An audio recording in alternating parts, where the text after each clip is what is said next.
LeBron James and Anthony Davis are looking to do something that no team's been able to do in the Western Conference since Steve Kerr became the head coach of Steph Curry and the Warriors. That's beat this team before the finals. Warriors looking to keep their season alive with a Game 6 win, but how could they stop this dynamic duo in LA? Just like the Grizzlies series, the Lakers come out firing in Game 6 and take the early lead. But the Warriors are your reigning defending champs, and they got this dude named Steph Curry who's not going to let his team just bow down easily. Curry with a couple of tough buckets. Warriors cut the deficit down to just 6. It's Austin Reaves putting the moves on Steph. That dude's count, plus the foul behind the back. Now you see me? Now Steph, now you don't. Lakers up 7, about to go into the break. Look at this hustle from AD blocking Dante DiVincenzo, and Reaves heaves, and Reaves connects with the three-pointer to beat the first half buzzer. The Lakers gain all the momentum back from Golden State. Third quarter, LeBron working on Klay Thompson and connecting. And then LeBron in transition. You got to feed that man when he's coming down the lane like that. Lakers go back up 17. Do the Warriors have any fight left in them? Doesn't look like it. LeBron up top to AD. How about 17 points, 20 rebounds for the big fella? Look at him playing the inbound. Dennis Schroeder and Draymond, they've been having a thing all series. Schroeder gets his second technical foul of the game for taunting Draymond. He would be ejected. But the Warriors couldn't take advantage. Look at LeBron James, Lil Boy Day tomorrow. The king with the and-1. The Warriors and their hopes of repeat starting to fade. Look at LeBron with the Magic Johnson-like pass. It's showtime. It's magic, baby. The Rui Hachimura with the James-worthy finish. And just like that, Steph Curry and the Golden State Warriors, their season is over. The Lakers close out the champs in 6 with a 122-101 win behind LeBron James's 30 points, 9 rebounds, and you just saw a flashy pass, one of his 9 assists. The Lakers will get it on with the Nuggets on Tuesday in the Western Conference Finals. Hey, what's up, everybody? It's yours truly, the one and only. I'm Mr. FERRO. Look, the Eastern and Western Conference Finals are about to start. You want to make sure you put yourself in position to get wall-to-wall coverage of these series. It's going to be lit. Live like Channel 5 on the platform. Make sure you're subscribing so you get up to date on the conference finals first, of course, from your boy. Enjoy the rest of the video. Thompson catches, fires, air ball. DiVincenzo blocked by Davis.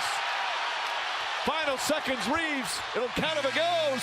Oh, he puts it in from half court at the buzzer.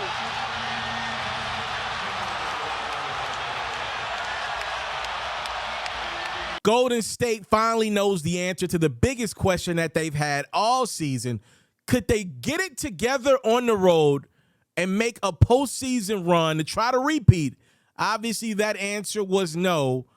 But be clear, the Warriors got a lot of other questions that they will likely have to address this offseason, including what do they do with the contract that is Klay Thompson. Klay is entering the last year of a big deal, and apparently he wants a lot more. Adrian Wojnarowski of ESPN reported a couple months back that Klay Thompson had his mind set on another max extension. He believes the Warriors are going to offer him a contract with max money, which would easily put him over $200+ million again for the Warriors. And he's already going to be entering his age 34 season next year. That would be a huge commitment, especially with how poorly Klay played throughout this second round series against the Los Angeles Lakers. That's going to be one you want to follow. But Klay's not alone. How about Draymond Green? Shams Charania at The Athletic is reporting that there will be a few playoff teams interested in the services of Draymond Green, who's now going to enter the last year of his deal.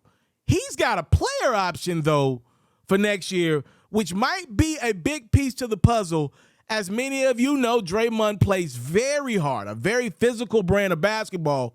For Draymond, it might be in his best interest to go ahead and opt out the last year of that $27 million and some change deal to go ahead and get the unrestricted free agency a year earlier so he can go ahead and maximize the interest that'll be out there for him on the open market. Obviously, the Warriors got other questions, including the future of Jordan Poole. He was kind of unplayable oftentimes in that series. If you're Golden State, what do? You've kind of tried to combine two things here. You got Steph Curry, who'll be entering age 36 at some point next year in March. And then you obviously got these young guys, the Jonathan Kumingas, the Jordan Pooles, the Moses Moody. These guys are, young. They can have spurts where they play really good basketball, but not consistently. Do you go maximize the Curry side, or do you go reboot with some of these young guys and go get more young guys around an aging roster? A lot of questions that have to be answered for the Golden State Warriors. We'll talk more about it in the future, but first things first, I do want to give credit to my Los Angeles Lakers for taking care of business and winning Game 6. At home. They've yet to lose at home throughout the postseason. The Crypto.com arena has just been an invincible place for a team that's playing some really good basketball. Started the season off 2-10. Everybody's looking at this team like, who this? New number, who this? The Lakers behind Anthony Davis's effort on the defensive end of the court and oftentimes the offensive end of the court. And obviously that dude, LeBron James, is still pretty darn good at 39-9. The most points he scored in this series. The Lakers advance to the conference finals. How about big production from Austin Reaves, who pretty much outplayed Klay Thompson most of this series? Lakers now have a matchup against the Denver Nuggets that I am very much so looking forward to for a lot of different reasons. In the Western Conference Finals that starts Tuesday from Denver, Colorado, Nikola Jokic ready to go for the Denver Nuggets as they look to finally get over the hump and make it to their first NBA Finals in quite some time. For me, though, I just want to say these couple things. I'm going to make my prediction on that Nuggets-Lakers series Monday. So you want to make sure you're locked and loaded to the platform. That's when we're going to do that on Monday. From what I saw from this Lakers-Warriors Game 6, I don't need forever to talk about this game. I think it was pretty, it was pretty easy. Klay Thompson really did the Warriors no favors in this series. He just shot poorly. I believe this is a totally different series if Klay Thompson is just who he used to be. And you look, I'm gonna call it straight up and down. There's a lot of delusion that went into Klay Thompson. So far throughout Klay and Steph's careers, it has been beneficial that I believe these dudes look at each other and they say, I'm a better shooter than you. And they want to go out every night and try to prove who's the better shooter. And I think it's worked well throughout their career. Can you imagine some of the practices that these dudes have probably had? They probably didn't win days without missing shots. That type of just energy has probably challenged and made both of these dudes better shooters, right? Had to.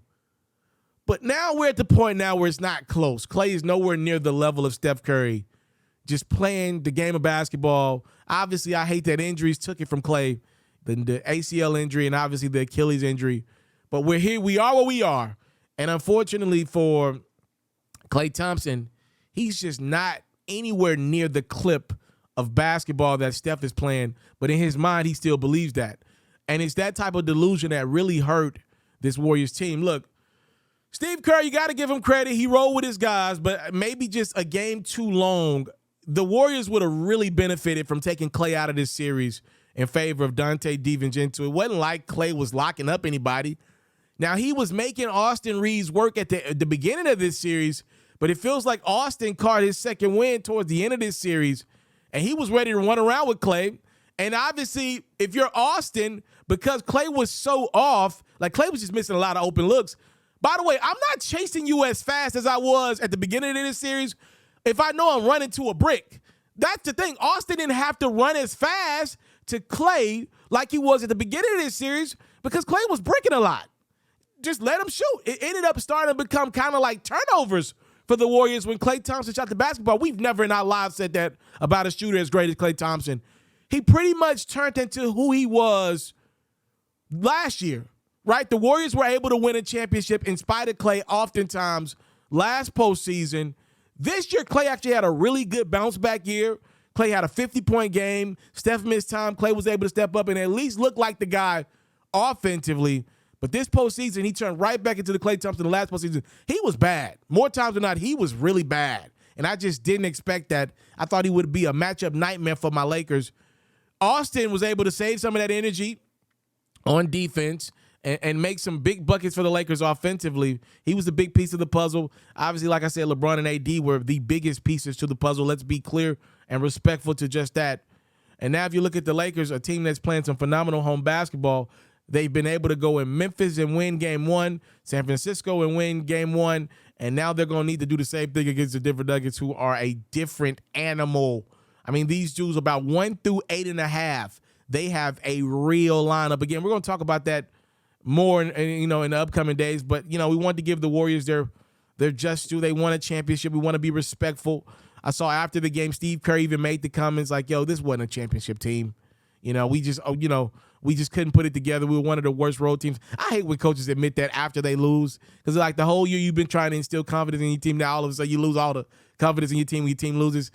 Yeah, it's going to be a long offseason for Golden State. The direction that they go in with an aging superstar that's still playing good ball will be pivotal. See whether the Warriors are able to bounce back. First time, man, that they've lost a Western Conference playoff series with their core guys, with Steve Kerr being their coach. This is the first time the Lakers were able to do it. LeBron probably like a bittersweet feeling for him. As many big losses he took to the Warriors in the finals, he gets some get back. Not in the finals, but an important matchup nonetheless. Lakers take down the Warriors in 6 games.